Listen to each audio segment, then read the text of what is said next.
நம்முடைய பிதாவாகிய கடவுளிடமிருந்தும் ஆண்டவராகிய இயேசு கிறிஸ்துவிடமிருந்தும் உங்கள் அனைவருக்கும் கிருபையும் சமாதானம் உண்டாவதாக. ஆமென். இந்த நாளிலே ஆண்டவராகிய தேவனை நாம் ஆராதித்து தொழுது கொள்ளவும், அவருடைய வார்த்தையை குறித்து நாம் ஆராய்ச்சி செய்யவும், நம்முடைய இருதயங்களை நாம் திறந்து அவருடைய சன்னிதானத்தில் காத்திருப்போம். பரிசுத்த கடவுள் தாமே நமத்திலே பேசவும், நம்மை ஒப்புக் கொடுப்போம். ஆண்டவரை நோக்கி நாம் வேண்டுதல் செய்வோம். என் கண்மலை என் விட்புறமாகி கர்த்தாவே, வாயின் வார்த்தைகளும் இருதயத்தின் தியானம், இருதயத்தின் தியானம் நம்முடைய சமூகத்திலே எப்பொழுதும் பிரித்திய வேத ஆராய்ச்சிக்கு என்று தெரிந்து கொள்ளப்பட்ட பகுதி சற்று முன்பதாக வாசிக்கிட்ட ஆதியாகமம் புஸ்தகம் 18ஆம் அதிகாரம் வசனங்கள் 16 முதல் 33 வரை உள்ள பகுதி. இந்த பகுதிக்கு ஒரு தலைப்பு, நான் தெரிந்து கொண்ட தலைப்பு என்னவென்றால், பரிந்து பேசும் ஜெபத்தின் வல்லமை, the power of intercessory prayer. பரிந்து பேசும் ஜெபத்தின் வல்லமை அல்லது மன்றாட்டு ஜெபத்தின் வல்லமை, கெஞ்சி கேட்கும், கெஞ்சி மன்றாடும் ஜெபத்தின் வல்லமை, இப்படி சொல்லலாம். இதெல்லாம், இந்த ஜெபம் என்பது அவருக்காக செய்யப்பட்ட ஜெபம் அல்ல, மற்றவர்களுக்காக செய்யப்பட்ட ஜெபம். Intercessory prayer, the prayer of intercession என்று சொல்லி சொல்வார்கள். இங்கே அதைத்தான் நாம் இந்த நாளில வேத ஆராய்ச்சிக்கு தெரிந்து கொள்ள இருக்கிறோம். கர்த்தர் தாமே நம்ம ஒவ்வொருவரையும் பலப்படுத்துவாராக. இந்த பகுதியிலே நாம் படிக்கின்ற போது கவனித்திருப்போம், ஒரு வார்த்தை தொடர்ச்சியாக வந்து கொண்டே இருந்தது. எந்த வார்த்தை என்று சொன்னால், என்னமா? அழிப்பீரோ, அதுவும் வருகிறது. அழிவு, அதற்கு முன்பதாக நீதி நியாயம் என்ற வார்த்தையும் வருகிறது. நீதிமான்களோடு சேர்ந்து நீர் துன்மார்க்கரையும் துன்மார்க்கரோடு சேர்த்து நீதிமானையும் அழிப்பீரோ.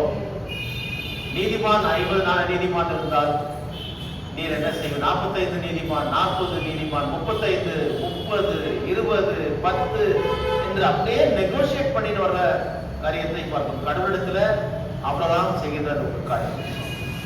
இதன் மூலமாக அவர் நீதி நியாயத்தை பிறப்பிடமாக கொண்டிருக்கிறவர் என்பதை பார்க்கிறோம். கடவுள் நீதி நியாயத்தின் பிறப்பிடமாக இருக்கிறார். The word justice and the righteousness originate from God. It emanates from God. உலகத்திலே நீதி நியாயம் என்று ஒன்று இருக்கிறது என்றால், அந்த ஒரு கோட்பாடு இருக்கிறது என்றால், அதற்கு மூல காரணமே கடவுள். ஏனென்றால் சங்கீதம் 19:9 பிற்பகுதியில் என பார்க்கின்ற போது, கர்த்தருடைய நியாயங்கள் உண்மையும் அவைகள் அனைத்தும் நீதியுமாய் இருக்கிறது. கர்த்தருடைய நியாயங்கள் உண்மையும் அவைகள் அனைத்தும் நீதியுமாய் இருக்கிறது. நீதி நியாயம் என்பது அவரிடத்திலிருந்து வருகிறது என்பதை இதன் மூலமாக நாம் பார்க்கிறோம். மிஷ்பாத் சடாக்கா என்று சொல்லி இதற்கு எபிரேய வார்த்தையை சொல்றார். மிஷ்பாத் என்றால் ஜஸ்டிஸ், சடாக்கா என்றால் ரைச்சியஸ்னஸ். இந்த இரண்டு பதங்களும், இரண்டு வார்த்தைகளும், எபிரேய வார்த்தைகள் பல சந்தர்ப்பங்களிலே பழைய ஏற்பாட்டிலே வருவதை நாம் பார்த்திருக்கிறோம். இந்த இரண்டு வார்த்தை, these two words highlighting the interconnectedness of just actions and the moral uprightness. அதாவது இந்த இரண்டு பின்னி படைந்திருக்கின்ற நீதி நியாயம் என்ற வார்த்தை பழைய ஏற்பாட்டிலே நியாயமான, கடவுளுடைய நியாயமான செயல்கள் மற்றும் தார்மீக வெளிப்பாட்டை, அது நேர்மையை வெளிப்படுத்துகிறது. நியாயமான, கர்த்தருடைய நியாயமான செயல்களையும் தார்மீக நேர்மையை வெளிப்படுத்துகிறது. moral uprightness and just actions. பிரியமானவர்களே, இந்த நீதி நியாயம் என்பது கடவுளிடத்திலிருந்து அது வருகின்ற ஒரு குணாதிசயமாக இருக்கின்றபடினால, அது ஒரு காரணியாக இருக்கின்றபடினால, அது எங்கிருந்து வருகிறது என்றால், it emanates from God's nature and character, அவருடைய இயற்கையிலே அவரிடத்திலிருந்து அது வருகிறது, அவருடைய குணாதிசயத்திலிருந்து வருகிறது. அப்போ இந்த நீதி நியாயத்தை நீயும் நானும் இந்த உலக வாழ்க்கையில செய்ய அதிகமாக வலியுறுத்தப்படுகிறோம். ஏனென்றால் நாம் அவருடைய பிள்ளைகள். God has created you and me as his own image and likeness. Therefore we have no other options left but to follow suit whatever that he has given to us, whatever that he exhibited in him. இல்லையா, அவர் எதை வெளிப்படுத்தினாரோ அந்த நீதி நியாயத்தை நீயும் நானும் கூட நம்முடைய வாழ்க்கையில செய்து சாட்சி பகர அழைக்கப்படுகிறோம். ஆகவேதான் பிரியமானவர்களே, வேத புஸ்தகத்துல இந்த நீதி நியாயம் என்பது சட்ட புஸ்தகமான ஆதியாகமும், யாத்திராகமும், லேவியராகமும், எண்ணாகமும், உபாகமும், தோரா என்று சொல்வார்கள் எபிரேய பாஷையில பார்க்கின்ற போது. இன்றைக்கு கூட இஸ்ரவேலர்கள் பயன்படுத்துகின்ற வேதத்துல இது சட்ட புஸ்தகமாக இருக்கிறது. தோரா என்றால் லா என்று அர்த்தம், அல்லது இன்ஸ்ட்ரக்ஷன்ஸ் என்று சொல்லி இதற்கு அர்த்தமாகும். இதுல பார்க்கின்ற போது கடவுளுடைய அந்த நீதி நியாயம் என்பது சொல்லப்படுகின்ற போது எப்படியாக பொதுவான ஒரு அண்டர்ஸ்டாண்டிங்ல பார்க்கின்ற போது in a general sense of understanding principles of natural justice என்று சொல்றாங்கல்ல, இயற்கையின் நியதி. உலகத்துல ஒரு நீதி நியாயம் ஒண்ணு இருந்தா இந்த மாதிரிலாம் நடக்காது அப்படின்னும். அந்த இயற்கை நியதி அல்லது இயற்கை நீதியின் கொள்கைகள் என்று சொல்றது அது கடவுளிடத்திலிருந்து வருகிறது. அந்த கடவுளிடத்திலிருந்து வந்த அந்த நீதி நியாயம் தான் இன்றைக்கு நம்முடைய, அதாவது அரசியல் சட்ட அமைப்பாக ஒரு சட்டமாக இருக்கிறது. இன்னொரு பகுப்பாக போது இந்தியன் பீனல் கோடு இல்லையா, இன்னும் மற்ற காரியங்கள், கிரிமினல் ப்ரொசீஜர் இல்லையா, சிஆர்பிசி, கிரிமினல் ப்ரொசீஜர் கோடு, சிவில் ப்ரொசீஜர் கோடு, இந்த மாதிரி பல சட்டங்களாக பிரிந்து நம்முடைய வாழ்க்கையை, அதாவது வாழ்க்கையின் தரத்தை, அதாவது வழிகாட்டுதலை அது நிர்ணயம் பண்ணுகிறது. இல்லைன்னா அது தண்டிக்கிற ஒரு காரியமாக இருக்கிறது இல்லையா. இப்ப அதாவது தவறு செய்தவர்கள் தண்டனை உட்பட்டவர்கள், தண்டிக்கின்ற அதிகாரம் போலீஸுக்கு கிடையாது. அவர்கள் அதை கொண்டு போய் இவர்கள் இந்த தவறு செய்திருக்கிறார்கள் என்று சொல்லி வழக்கு போட்டு அது நீதிமன்றத்தில் வைக்கின்ற போது அங்கு இரண்டு பக்கத்தினுடைய நியாயத்தை கேட்டு கடைசியில் நீதிபதி சொல்வார்கள் இவர் தவறு செய்திருக்கிறார் இல்லையா என்பது. அப்பொழுது அவர் தண்டனையை நிர்ணயம் பண்ணுவார். இப்படித்தான் இதே போன்ற ஒரு காரியத்தை தான் பழைய ஏற்பாட்டில புதிய ஏற்பாட்டில கடவுளுடைய அந்த சித்தாந்தம் என்பதை நாம் பார்க்கிறோம். பிரியமானவர்களே, இன்னொரு காரியமாக இது சமுதாயத்துல வலம் வருகின்ற இன்னொரு காரியம் என்ன என்றால் சமூக நீதி. மக்கள் மத்தியிலே எல்லாருக்கும் எல்லாருக்கும் நன்மை பெற, எல்லாரும் நன்மை பெற வேண்டும். அது ஏழை பணக்காரன் என்ற எந்த ஒரு பாகுபாடும் இல்லாதபடி, ஒருத்தனுக்கு வேண்டாம் இன்னொருத்தருக்கு சொன்னாங்க என்று இல்லாதபடிக்கு எல்லாருக்கும் படி அளக்கின்ற கடவுள், எல்லாரும் சூரியனை உதிக்க பண்ணி, எல்லாரும் மழையை பொழிய பண்ணி, எல்லாரும் காற்று வீச செய்கிற கடவுளை போல எல்லாருக்கும் கிடைக்க வேண்டும். அதுதான் சமூக நீதி என்று சொல்லி, அதற்கு மனிதருக்கு தேவையானது மனித நேயம், ஹியூமனிட்டி, ஹியூமன் கன்சர்ன், மனித நேயம் என்று ஒரு மனிதாபிமானம் என்பது ஒன்று இல்லை என்றால் மக்களை விலங்குகளை விட மோசமாக அடித்து அவர்களை கொண்டு போடுவார்கள். நம்முடைய இந்திய தேசத்துல அப்படிப்பட்ட காரியங்கள் நடந்திருக்கிறது. யார் ஒருவருக்கு மனித நேயம் இல்லையோ அவர்கள் இன்னொருவரை மனித நேயத்தோடு நடத்த மாட்டார்கள். ஆனால் கடவுள் அதை அதிகமாக விரும்புகிறார். அவரை நேசிக்கவும், அதே போல நீ உன்னை நேசிப்பது போல மற்றவர்களை நேசிக்க வேண்டும் என்று சொல்றார். அதுதான் நியாயப்பிரமாணத்தின் மொத்தமும் அதில் அடங்கி இருக்கிறது. மொத்த நியாயப்பிரமாணமும் அந்த ரெண்டு கட்டளைகளில் அடங்கி இருக்கிறது என்பதை பார்க்கிறோம். ஆகவே பிரியமானவர்களே, கடவுள் நீதி நியாயமுள்ளவர் என்பதால் அவர் அநீதியை வெறுத்து துன்மார்க்கரை அறுப்புண்டு போக பண்ணுகிறார். So he will blot out the wicked people from this earth என்பதை பார்க்கிறோம். அப்போ இந்த உலகத்துல கடவுளை தவிர யாரும் நல்லவர் இல்லை. நம்ம எல்லாரும் இன்னும் வைத்திருக்கிறார் என்றால் அவர் கிருபையினாலே வைத்திருக்கிறார். ஆனால் இந்த அக்கிரமம் பெருக பெருக பெருக கடவுளுக்கே அது பொறுக்காமல் சில நேரத்துல கொடூரமாக தண்டிக்கின்ற ஒரு காரியத்தை நாம் பார்த்திருக்கிறோம். அதுல ஒரு காரியத்தை, ஒரு சம்பவத்தை தான் சோதோம் குமாரா என்ற அந்த பட்டணத்தை அழிக்கின்ற ஒரு சம்பவம் இங்கே பார்க்கிறோம். So God is just. So he must punish the sinner. On the other hand, he is a compassionate God.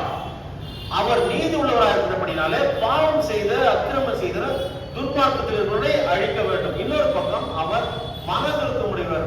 அவராலே படைக்கப்பட்டவர்களை அவர்தான் காப்பாற்ற வேண்டும். ஆகவே என்ன வழி இருக்கிறது என்பதை அவர்தான் காட்ட வேண்டும். அந்த வழியிலே நாம் அவரால் படைக்கப்பட்ட மக்கள் நாம் நடக்க வேண்டும். இதுதான் வைக்கப்பட்டிருக்கின்ற காரியம். இங்கே நாம் பார்க்கின்ற போது ஒரு பக்கம் அவர் எரிச்சல் உள்ள கடவுளாக இருக்கிறார், இன்னொரு பக்கம் மனதிற்கும் உள்ள கடவுளாக இருக்கிறார்.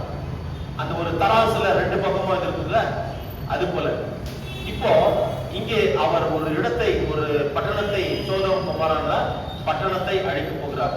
அதைத்தான் இந்த வேத ஆராய்ச்சியில 3 விஷயங்கள் மூலமாக நாம் பார்த்தோம். அதுல இந்த வேத ஆராய்ச்சியில 3 விஷயங்கள்: கடவுள் செய்ய போகும் செயல், அதை தடுக்க ஆபிரகாம் கடவுளத்தில் பரிந்து பேசும் ஒரு மன்றாட்டு ஜெபம், அதன் பிறகு கடவுளுடைய ஒரு எதிர்பார்ப்பும் முடிவும் போன்ற விஷயங்களை இந்த இடத்துல நாம் ஆராய்ச்சி.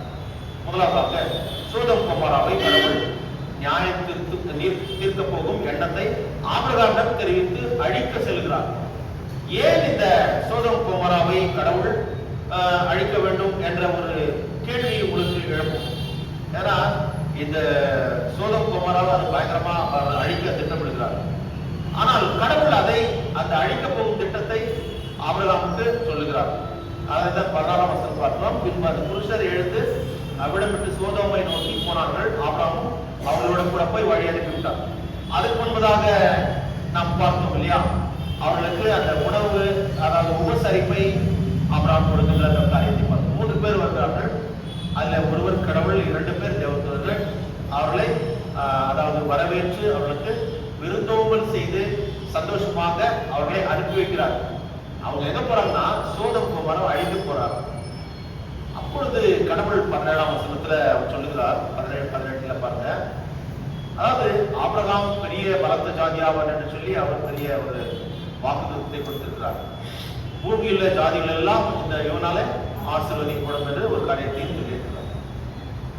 அடுத்து இவர் செய்யப்போற எந்த ஒரு காரியத்தையும் நான் ஆபிரகாம் என்னுடைய தாசனாகிய ஆபிரகாமுக்கு நான் மறைக்க மாட்டேன், நான் மறைப்பேனோ அப்படின்னு. அப்போ he disclosed everything இல்லையா? So here we see the divine disclosure. அவர் என்ன செய்ய போறாருன்னு அவர் சொல்லிடுறாரு.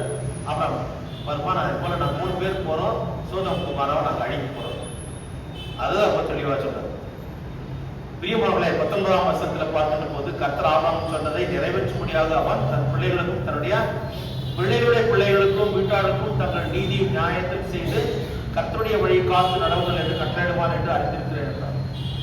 இவர் மூலமாக கொடுக்கின்ற அந்த பிள்ளை, அதன் மூலமாக வருகின்ற சந்ததி எல்லாரும் கடவுளுடைய நீதி நியாயத்தின் பிரகாரமாக நடப்பார்கள் என்ற ஒரு பெரிய ஒரு எதிர்பார்ப்பு இவன் மேல் அதிகமாக, அதாவது ஆபிரகாம் மேல கடவுளுக்கு இருக்கிறது.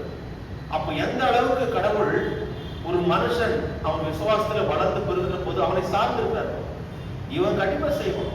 இவன் மூலமாக நான் சொன்ன அந்த சந்ததி விளங்கும், அவர்கள் கீழ்ப்படிதலோடு நீதி நியாயத்தை நடப்பிப்பார்கள் என்ற ஒரு அசைக்க முடியாத ஒரு எதிர்பார்ப்பு கடவுளத்தில் இருக்கிறது. ஒரு மனுஷனை குறித்த ஒரு எதிர்பார்ப்பு. அண்ட சராசரத்தை படைத்த தெய்வம் உன்னையும் என்னையும் ஏதோ ஒரு ரெஸ்பான்சிபிலிட்டி கொடுத்து நம்புகிறார். என் பிள்ளை செய்வாள் என்று சொல்லி அதை செய்து முடிக்கின்ற ஆபிரகாமை போல நீயும் நானும் இருக்க வேண்டும். பிரியமானவர்களே, 2ஆவதாக நாம் பார்க்கின்ற போது சோதோம் கொமோராவை கடவுள் அழிக்க நினைக்க காரணம் என்ன, அவர்கள் செய்த பாவம் மற்றும் அக்கிரம செய்கள் தான் என்னென்ன என்று சொல்லி நாம் பார்க்கின்ற போது 20ஆம் வசனம் 21ஆம் வசனத்திலே நாம் பார்க்கிறோம். பின்பு கர்த்தர் சோதோம் கொமோராவின் கூக்குரல் பெரிதா இருப்பதினாலும் அவைகளின் பாவம் மிகவும் கொடிதா இருப்பதினாலும் நான் இறங்கி போய் என்னிடத்தில் வந்து எட்டின அதன் கூக்குரலின்படியே அவர்கள் செய்திருக்கிறார்களோ இல்லையோ என்று பார்த்து அறிவேன் என்றார். இங்கே அவர்கள் இவ்வளவு கொடூரமாக கடவுள் அழிக்க ஏன் திட்டமிட்டிருக்கார் என்றால், ஆதியாகமம் 19ஆம் அதிகாரம் 24ஆம் வசனம் 25ஆம் வசனத்தில் பாருங்க. இந்த சோதோம் கொமோராவை கடவுள் கந்தகத்தினாலும் அக்கினியினாலும் அழிக்கிறார். கந்தகனா என்ன? கந்தகனா என்ன?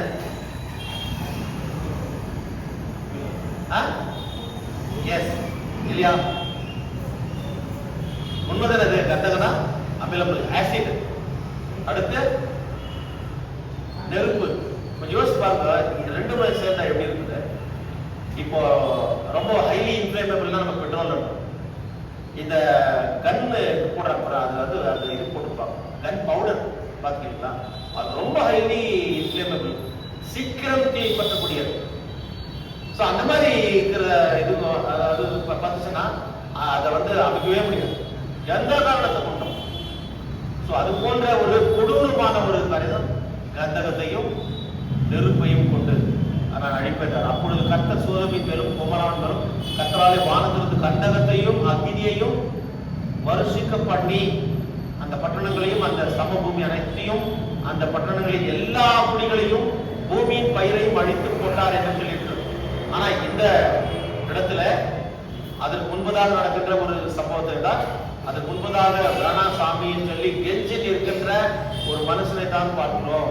அது அழிக்கப்படக்கூடாது என்று சொல்லி கெஞ்சுகிறார்.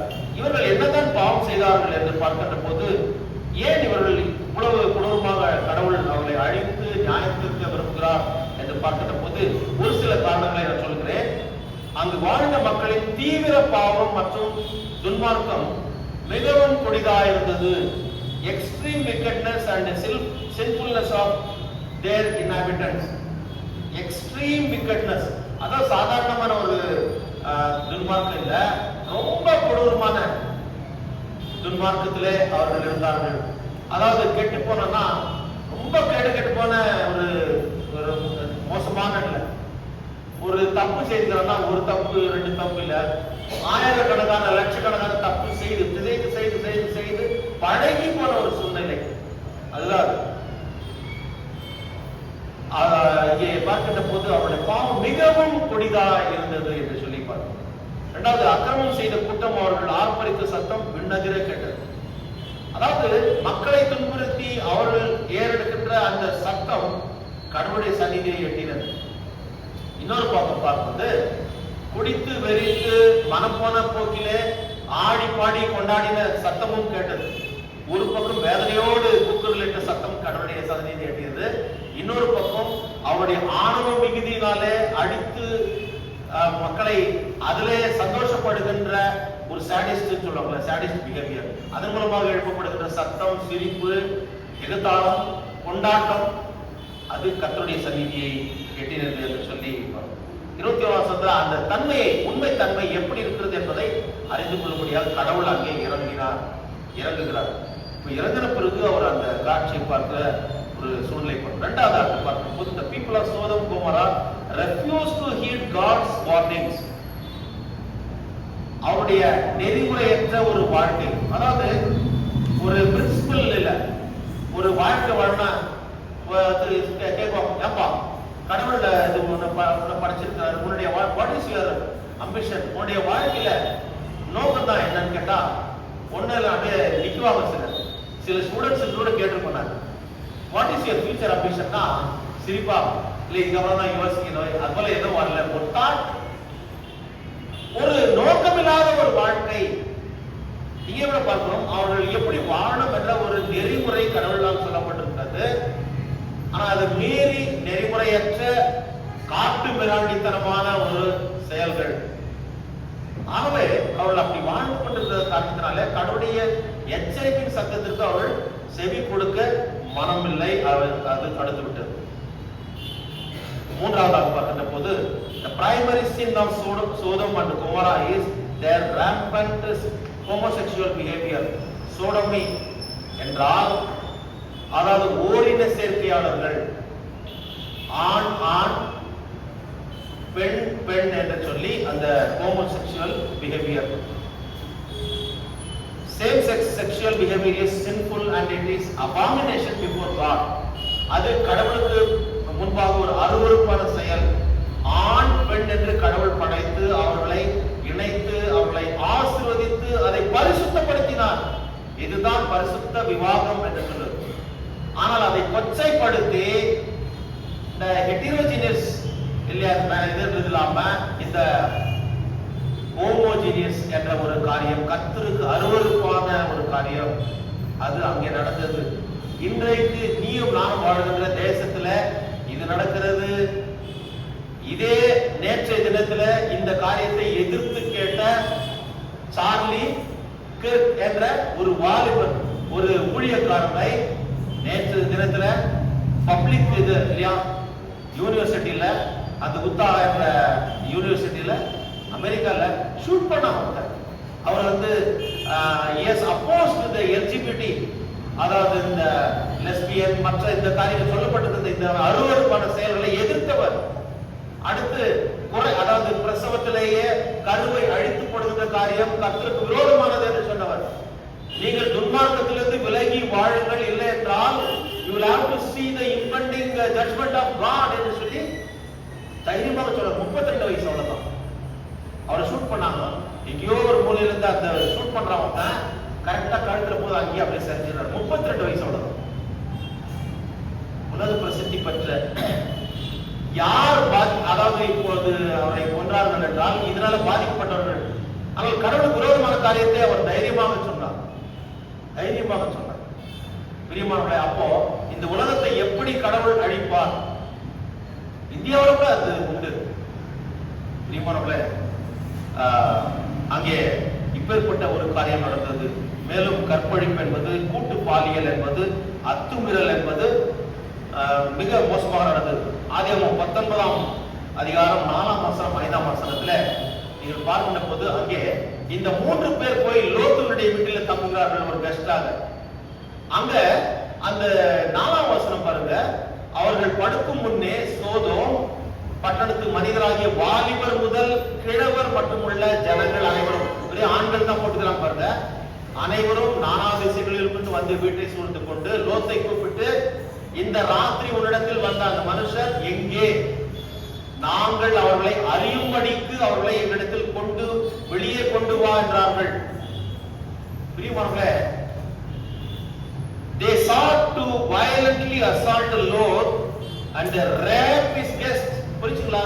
அவர்களை வெளியே கொண்டு வா, அவர்களை நாங்கள் அறிய வேண்டும் என்றால் அதுதான் உண்மையான டிரான்ஸ்லேஷன். புரிஞ்சுங்களா? எவ்வளவு கொடூரமான ஒரு காரியத்தை அங்கே அவர்கள் செய்திருக்கிறார்கள். ஆகவே தான் கடவுள் வந்து அதாவது பொறுமையிலே அவருக்கு நிகரானவர் யாருமே கிடையாது. சாந்த குணமுள்ளவர்கள் பாக்கியவான்கள், அவர்கள் பூமியை சுதந்திரித்துக் கொள்வார்கள் என்று சொல்லி மலை பிரசங்கத்துல மத்திய 5ஆம் அதிகாரத்துல ஆண்டவர் சொன்னார். ஆனால் கடவுளுடைய கோபாக்கினை பற்றி எரிகிறது இப்பொழுது இல்லையா? இவர்களை தண்டிக்கணுமோ தண்டிக்கூடாது.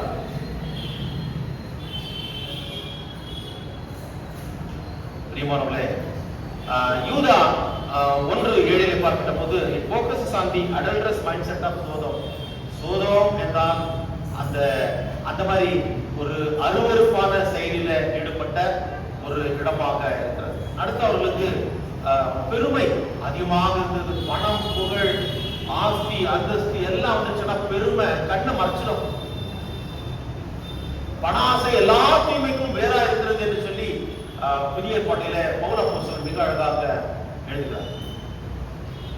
பெருமை, அகந்தை, அசுத்தம் என்று சொல்லி சோதோமின் அக்கிரமத்தை குறித்து எசேக்கியேல் 16ஆம் அதிகாரம் 49ஆம் வசனத்துல எழுதப்பட்டிருப்பார்.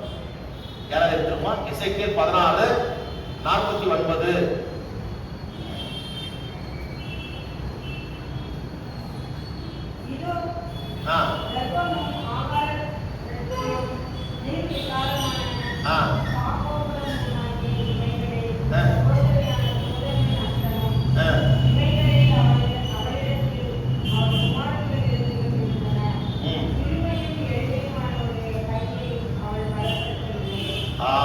நான் இன்னொரு டைப் படிக்கிறேன். இதோ கெர்வமும், அதான் பிரைட்னஸ், திமிரு, கெர்வமும் ஆகார திரட்சியும், நிறைய சாப்பிட்டு அப்படியே மந்தமா போன ஒரு சிச்சுவேஷன். நான் குடித்து வெறித்து ஒரு கண்ணு மட்டும் தெரியாம எங்கேயோ வேறு உலகத்துல இருக்கின்ற ஒரு சூழ்நிலை. அடுத்து சாங்கோபமாகிய இவைகளே சகோதரியான சோதோமின் அக்கிரமம், இவைகளே அவளிடத்திலும் அவள் குமார்த்திகளிடம் இருந்தன. சிறுமையும் எளிமையானுடைய கையை அவள் பலப்படுத்தவில்லை. ஏழை எளிய ஜனதா அவளை பற்றியெல்லாம் ஒண்ணு தவறு. இவர்களும் நல்லா இருக்கும். அவ்வளவு அதாவது சொல்றாங்களே, இந்த திமிர் கண்ணை மறைச்சு இருக்குது. அது போன்ற காரியங்கள் சோதோமிலே நடந்தது. அவர்கள் என்ன செய்தார்களோ அது ஒரு பாவமே இல்லை என்று சொல்லுகின்ற they legalized the sin.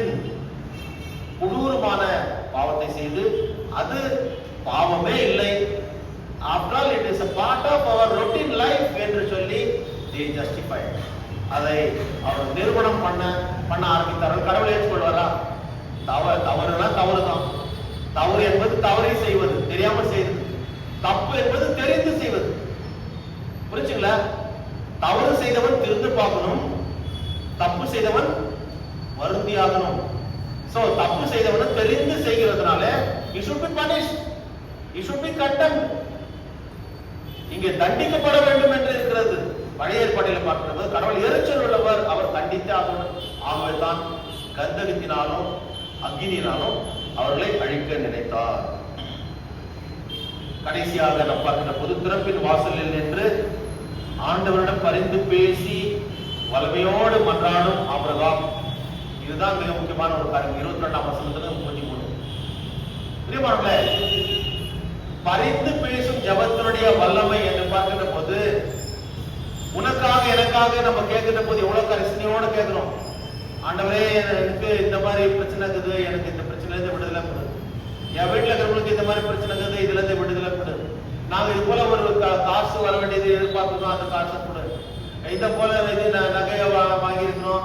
இந்த மாதிரி ஒரு காரியமா கடவுள்கிட்ட ரொம்ப கரிசனையோட பேசுறோம் ஜபத்துல. எனக்கு தேவை, என்னுடைய குடும்பத்துக்கு தேவை போது அவ்வளவு கரிசனையா பேசுறேன். மற்றவர்களுக்காக நான் பேசுகின்ற போது அந்த கரிசனை இருக்கிறதா? இந்த கரிசனை ஆபிரகாமுக்கு இருந்தது. என்ன செய்யறாரு இவரு? 22ஆம் வசனத்துல பாருங்க, அவர் என்ன பண்றாருன்னா, போயிட்டு சென்டர்ல அந்த 3 பேர் போறாங்க, அழிக்கிறதுக்காக போறாங்க. போய் மத்தியத்துல அவர் நின்றார். 22ஆம் வசனம் பாருங்க. அப்பொழுது அந்த புருஷர் அவரிடம் விட்டு சோதோமை நோக்கி போனார்கள். ஆபிரகாமும் பின்னும் கர்த்தருக்கு முன்பாக நின்று கொண்டிருந்தான். வழிவிடமாட்டான், நீ போகக்கூடாது அப்படின்னு சொல்லி நான் அப்படிதான் யோசிக்கிறேன். ஆண்டவர் தயவு செய்து போகாதீங்க, உங்க காலில் விடுறேன், கெஞ்சி கேட்கிறேன்.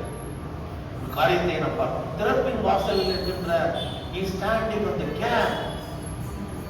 ஆண்டவரே, இந்த மக்களை நீங்கள் அழிப்பீரோ? நீர் பாசமுள்ள கடவுள் அல்லவா, மனதிற்குமுள்ள கடவுள் இல்லையா? ஏன் ஆண்டவரே சொல்லும் தான் இல்ல, அப்படியே பாவம் மிக கொடிதா இருக்கிறது சொல்லி அந்த காரியத்தை அப்பா கூட அதாவது இந்த மக்களை குறித்து நாம் பேசுகின்ற ஒரு காரியத்தை நமக்கு பார்க்கிறோம். இது ஜபம் அல்ல பிரியமானவர்களே, மன்றாட்டு. It is a petition, it is not a prayer but a petition, an intercessory prayer. இது intercessory prayer என்று பார்க்கின்ற போது மற்றவர்களுக்காக பரிந்து செய்யப்படும் மன்றாட்டு, மற்றவர்களுக்காக பரிந்து பேசுகின்ற. இப்போ 2 பேர் பிரச்சனை இருக்காங்கன்னா அவங்களுக்காக மத்தியில 2 மத்தியஸ்தம் பண்ணுகின்ற, மீடியேட்டிங் ஆர் ஆர்பிட்ரேட்டிங். புரிஞ்சுக்கல? So piece maker. சோ இது வந்து பண்ணி சாமி இப்போ அழிக்க போறது ஆண்டவரே. அங்க ஒருவேளை ஒரு டெக்னிக்கல் கொஸ்டின் அவர் வைக்கிறார். அதாவது ஒரு டெக்னிக்கல் கொஸ்டின் அவர் வைக்கிறார். அங்கே கடவுளே, நீ துன்மார்க்கனோட நீதிமானையும் அழிப்பீரோ? அவர் கேட்கிற கேள்வி. இப்ப இந்த கோர்ட்டுல எல்லாம், அதாவது இந்த வாதாடுறத நீ பாத்துக்கிறீங்களா, லாயர்மா, இதுல வந்து ரொம்ப சீனியர் லாயர்ஸ் வந்து சுப்ரீம் கோர்ட்ல சொலிசிட்டர் ஜெனரல், அட்வொகேட் ஜெனரல், இது போன்றவங்களெல்லாம், அதாவது அரசாங்கத்தின் சார்பாக அதாவது வாதாடுகின்ற நல்ல பெரிய திறமை வாய்ந்த அவங்க சில ரொம்ப டெக்னிக்கலா ஒரே பாயிண்ட் கேட்பாங்க. அதுலயே ஜட்ஜுக்கு வந்து அவங்களுக்கு தடுமாற்றம் ஏற்படும். அந்த மாதிரி ஆண்டவரிடத்துல இவர் கேட்கிறார். 23ஆம் வசனம் பிற்பகுதியில் பாரு, ஆண்டவரே, துன்மார்க்கனோட நீதிமானையும் நீர் அழிப்பீரோ? அப்ப ஆண்டவர் பதில் சொல்லிதான் ஆகணும், பதில் சொல்லிதான் ஆகணும் இல்லையா? அப்ப ஆண்டவர் சொல்கிறாரு, என்ன சொல்கிறாரு? பட்டணத்துக்குள்ளே ஒருவேளை 50 மல்லி ஒரு குவாலிஃபை பண்றாரு ஆபிரகாம். பட்டணத்துக்குள்ளே ஒருவேளை 50 நீதிமான்கள் இருப்பார்கள். அதற்குள் இருக்கும் அந்த 50 நீதிமான்களின் நிமித்தம் ரட்சியாமல் அந்த ஸ்தலத்தை அழிப்பீரோ? கேள்வி மேல கேள்வி வைக்கிறார். இப்ப ஜட்ஜி சொல்லணும் பதில், யாரு? ஆண்டவர் சொல்லணும் பதில். ஆண்டவர் சொல்றாரு 25ஆம் வசனம், துன்மார்க்கனோட இல்ல, இதுவும் மறுபடியும் அவரு என்ன பண்றாரு? நெகோஷியேட் பண்றாரு. நீ துன்மார்க்கனோட நீதிமானையும் சங்கரிப்பது உமக்கு தூரமா இருப்பதாக. ஏன்னா நீர் நீதி நியாயத்தை செய்கிற கடவுள், நீ எவ்வளவு சேர்ந்து நீ அழிக்க மாட்டேன்னு தெரியும். ஆகையினால எனக்கு சொன்ன நீதிமானையும் துன்மார்க்கனையும் சமமாய் நடப்பிப்பது உமக்கு தூரமா இருப்பதாக. அப்படின்னா இத நீங்க தயவு செய்து போஸ்ட் பண்ணாது பண்ணிடுங்க ஆண்டவரே இந்த மாதிரி கேட்கிறாரு. அடுத்து உம்மால அவங்க பிழைச்சு போகட்டும் என்ற மாதிரி எந்த அளவுக்கு அவர் இறங்கி வராரு, நெகோசியேட் பண்றாரு கடவுள் கிட்ட. யாருக்காக? அவருக்காக இல்ல, அவருடைய சொந்த மக்களுக்காக இல்ல. அழிக்கப்பட வேண்டிய அந்த தண்டனை பெற வேண்டிய தூக்கு தண்டனை, மரண தண்டனை பெற வேண்டிய அந்த இடத்துல அவர்களுக்காக பரிந்து பேசுகிறார்.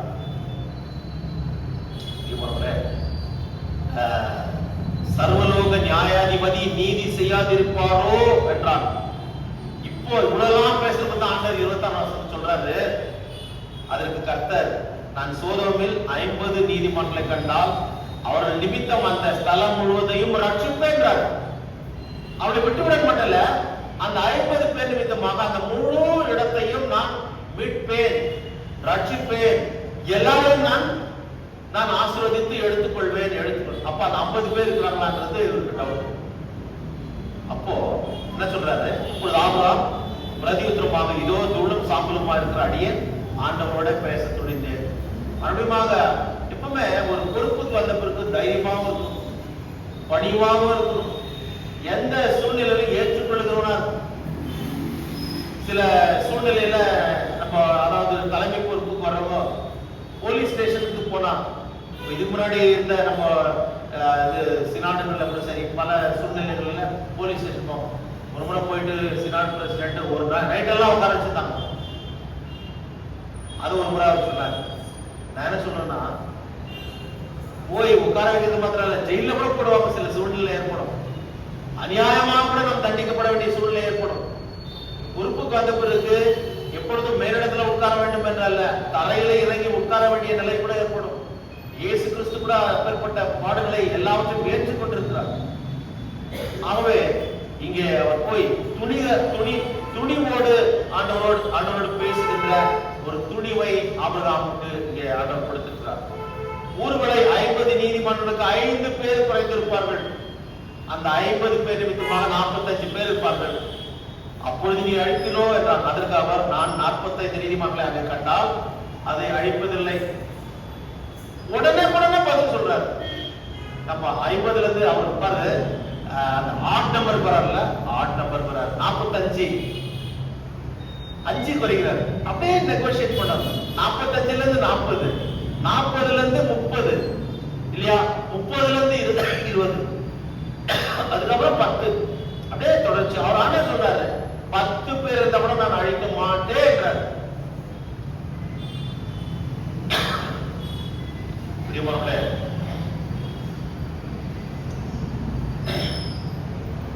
இந்த மன்றாட்டு ஜபத்திலே ஆபிரகாமின் விடாமுயற்சியை இதன் மூலமாக நான் பார்க்கிறோம். தொடர்ச்சியா கேட்கிறாரு. 50ல இருந்து நெகோசியேட் பண்ணி 10 வரைக்கும் வந்தாரு. 10 பேர் இருந்த கூட நான் அழிக்க மாட்டேன்ப்பா. ஆண்டவர் எந்த அளவுக்கு மனதுருக்க முடியவர் என்பதை இங்க பார்க்கறோம்ல. அவர்கிட்ட நம்முடைய மனக்குறைகள் எல்லாம் சொல்லிக்கொண்டே வந்தால் கண்டிப்பாக ஒரு நாளில நம்மை விடுவிப்பார். நான் சொல்லினே தான் இருக்கிறேன், எதுவுமே கடவுள் கேட்டுக்கலையே நம்ம வேதனைப்பட வேண்டாம். ஒரு நாள் உண்டு, கண்டிப்பாக நம்முடைய விண்ணப்பத்திற்கு ஆண்டவர் செவி சாய்த்து பதிலை கொடுப்பார். நம்மை அவர் அலைக்கழித்து விட மாட்டார். அந்த சிச்சுவேஷன்ல இருந்து நம்மை மீட்டு எடுத்து அவர் நம்மை வழிநடத்துவார். பிசாசு தான் நம்மை அலைக்கழிப்பான். பல்வேறு விதமான சோதனைகள் வேதனைகள் தான் நம்மை அலைக்கழிப்பதை தவிர கடவுள் அதை செய்ய மாட்டார். இங்க கூட அந்த ஒரு காரியத்தை தான் நான் பார்ப்போம். ஸோ அந்த ஒரு பிரேயர், அந்த அதாவது பரிந்து பேசும் ஜபம் என்பது என்ன என்பதை இங்க பார்ப்போம். பரிந்து பேசும் ஜபமானது கடவுள் என்ன செய்ய போகிறார் என்று வெறுமனே வேடிக்கை பார்க்காமல் அவர் செய்ய போகும் செயலை மாற்றி அமைக்க செய்யும் கருவியாக விளங்குகிறது. அதை மாற்றி அமைக்க இப்படி செய்யலாமே, அப்படி செய்யலாமே, அப்படி செய்யலாமே சொல்லி அவருக்கு சில ஆலோசனை சொல்லுகின்ற வனமாக இந்த நெகோசியேஷன், அதாவது பரிந்து பேசுகிற கெஞ்சி கேட்கிறான். நான் கெஞ்சி கேட்கிறேன், சுவாமி, உடைய மக்கள் உமால படைக்கப்பட்டோம், அழிச்சிட்டா அப்படி சுவாமி, நீர் மனதிருக்க முடியாது, ஏதாவது ஒரு வழி. 45 பேர், 40 பேர், 30 பேர், 20 பேர், 10 பேர், எந்த அளவுக்கு இறங்கி வராரோ அந்த அளவுக்கு ஆண்டவரும் இறங்கி வருகிறார். நான் அடிக்க மாட்டேன், 10 பேர் இருக்காரு. அதுக்கப்புறம் 5 பேராவது சொல்லியிருக்கலாம். அவர் என்ன பண்றாரு கடைசியில பாருங்க, 32ஆம் வசனம். அப்பொழுது ஆண்டவருக்கு கோபம் வராதிருப்பதாக நான் இன்னும் ஒரு விஷயம் மாத்திரம் பேசுகிறேன். 10 நீதிமான்கள் அங்கே காணப்பட்டாலோ என்றார்.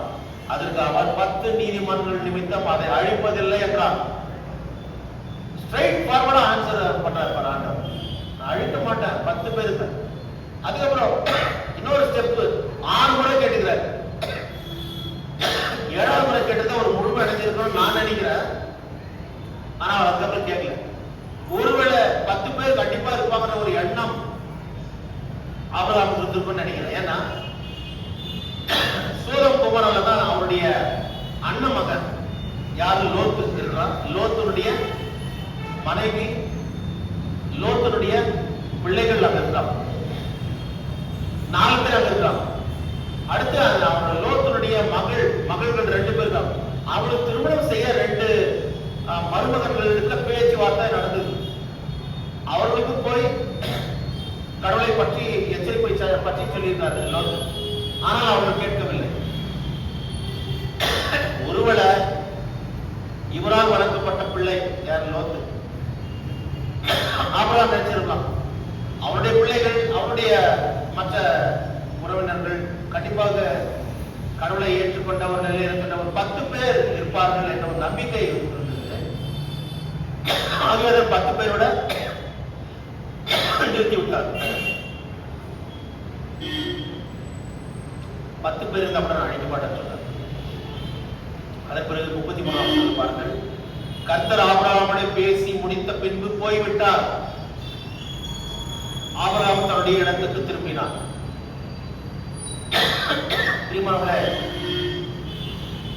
அங்க அந்த நெகோசியேஷன் டேபிள்ல தேங்க்யூ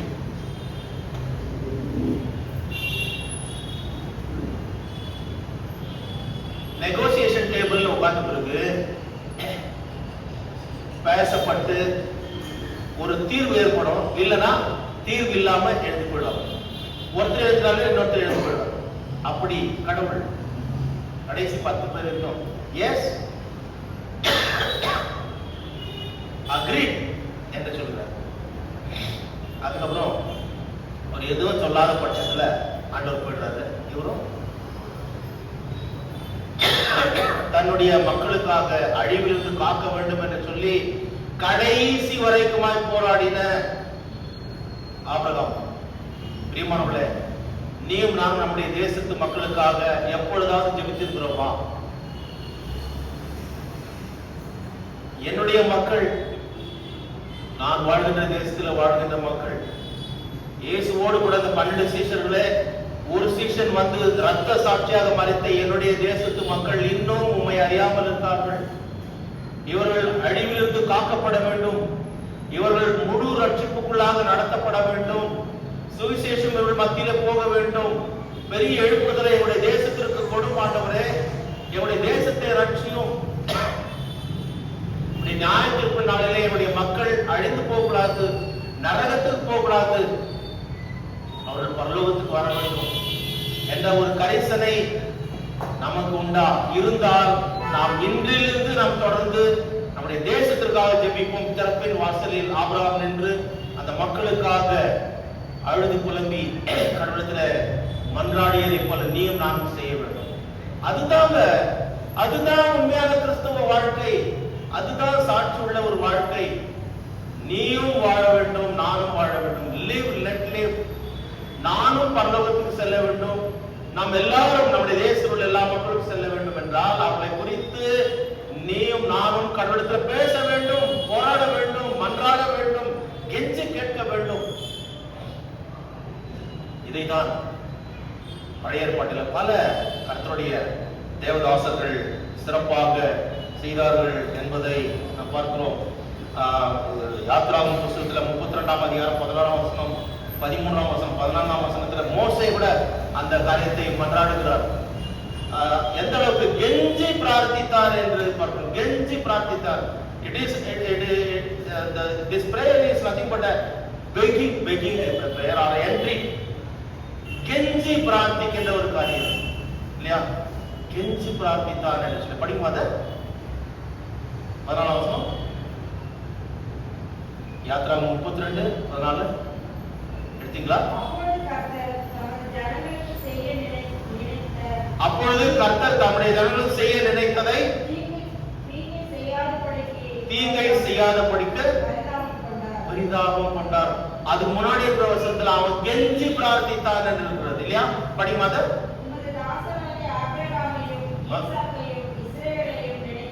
நினைத்தருளும்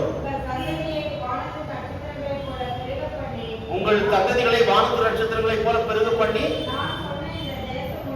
நான் சொன்ன இந்த தேசம் முழுவதையும் உங்கள் சந்ததியார் என்றைக்கும் சுதந்திரித்துக் கொள்ளும்படிக்கு அவர்களுக்கு கொடுப்பேன் என்று உம்மை கொண்டு அவர்களுக்கு ஆணையிட்டு சொன்ன உம்மை கொண்டு ஆணையிட்டு சொன்னீரே என்று சொல்லி கெஞ்சி பிரார்த்தித்தான்.